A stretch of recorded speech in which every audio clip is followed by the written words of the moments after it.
big milestone for me, as I didn't really think I'd ever get to that age. My name is Valerie Smith, and as I have a rather odd disability, I've always been uncertain how long I would live.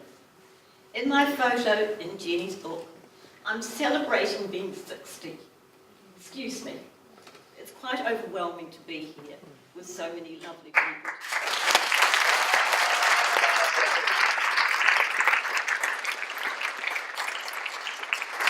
And some very special people. I'm celebrating being 60 and a survivor and feeling lucky to be alive. Having a question mark always hanging over my life has meant I've always been determined to get the best out of my life, and coming from a Catholic family and being taught by the nuns, to achieve something for others on the way. Mind you, I admit I now survive with a little help, including a BiPAP, a breathing machine, and oxygen at night. And for those of you that know me, you know I'm vertically challenged and I'm technically challenged, so that's not always an easy thing to survive with. Anyway, getting back to me. So my turning 60 was a very special milestone for me, and I decided to celebrate it in style. I put on a huge, fancy high tea for my workmates. They all put in and gave me this wonderful rose and gold tea set here. I think that China actually has another name, but that's what we called it in my family. I also invited a big group of my family and friends to a birthday bash at a restaurant. My sister Karen, here tonight, and her husband came up from Christchurch, and my partner Roger's adult children came down from Auckland. Sadly, Roger, my partner of 25 years, could not be with me. He had died very suddenly the year before I turned 60. Given that he had lots of complex health issues and was older than me, I guess his death was not completely unexpected. And we were lucky to have 25 good years, mostly good years, if any of you know who had a partnership for 25 years. You have your ups and downs. His not being there on my actual birthday cast a tinge of sadness over the whole celebration, but we didn't let it spoil it. I love dressing up for Jenny's photo shoot. I'm always looking for an occasion to wear some of the vintage clothes I've stashed away in a few back wardrobes. My house is full, some such as Karen would say, a little too full, of what I regard as beautiful, pre-loved things. China, linen, books, clothes, anything that takes my fancy. I love trawling through op shops. Obviously, as you've heard tonight, I'm not the only one.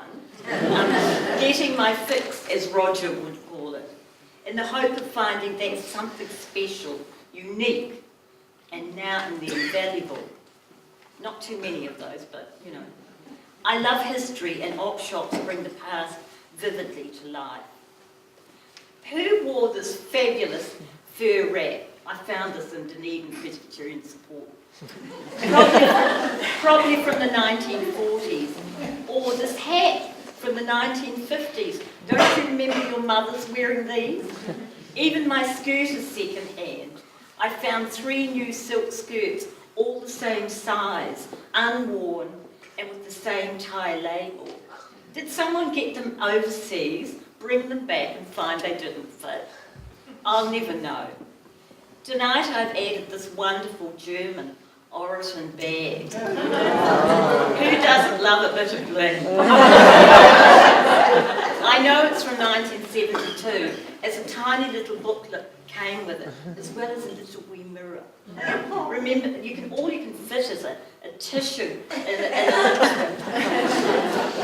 When I last wore these clothes for 10 years, I wondered what the future would bring. It certainly hasn't failed to deliver, both the good and the bad. Like many women my age, sadly, the year after my birthday, our mother died. with Karen and Mum living in Christchurch. Karen bore the brunt of supporting Mum. Although at the time of her death, Mum was reduced to the shadow of her former self. As I grew up, she fully supported and encouraged me to do whatever I wanted to do or be. And I think she probably succeeded. Mum, I know you're up there somewhere, looking down tonight. 2 years later, I had a meltdown and left full-time paid work. Like many women my age, I was tired of constant restructuring and feeling devalued. I'm sure many of you tonight will identify with that. Opting for semi-retirement was a huge decision and a major life change. On the plus side, I'm now able to do a lot of different things, including one-to-one supporting a couple of people with disabilities a few hours a week, which I absolutely adore. And I sit on a number of committees. I don't always adore that. Ironically, I find I'm now considered to be an expert. I dabbled with joining a craft group and drawing groups. Finishing one red booty didn't seem a lot compared to what most of the others. I liked the drawing class, but just my luck it folded. I do have more time for friends and for watering my little back garden, sometimes overwatering it, I suspect. To be honest, the main thing I miss is the money. But even then, I kind of enjoy doing more with less than living on the smell of an oily rag. Well, most of the time. Another bad bit was being scammed out of $15,000 recently by one of those awful telephone con men. How could I have been so bloody naive? It didn't help, I suppose, in my defence, that I was woken up by a call from a very well-spoken person at 8 in the morning and who told me to please go to my computer, and compliantly I scrambled out of bed and did so. Fortunately, after an awful week, when I kept telling myself, you've survived worse than this, my bank refunded me the full amount.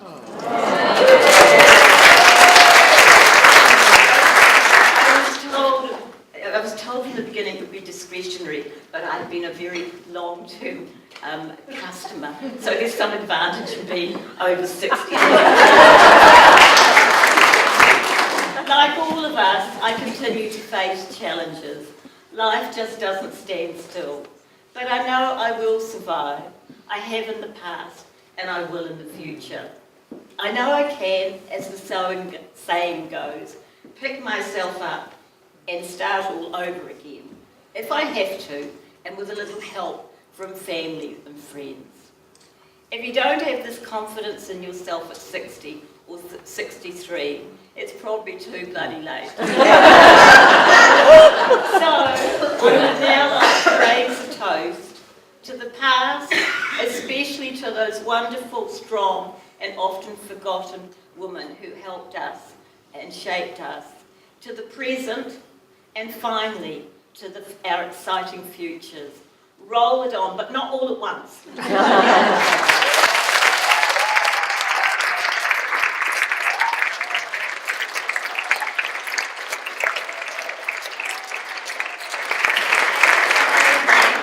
Jenny told me it had to be on the side. It looked more, it had more panache, but it comes off easily.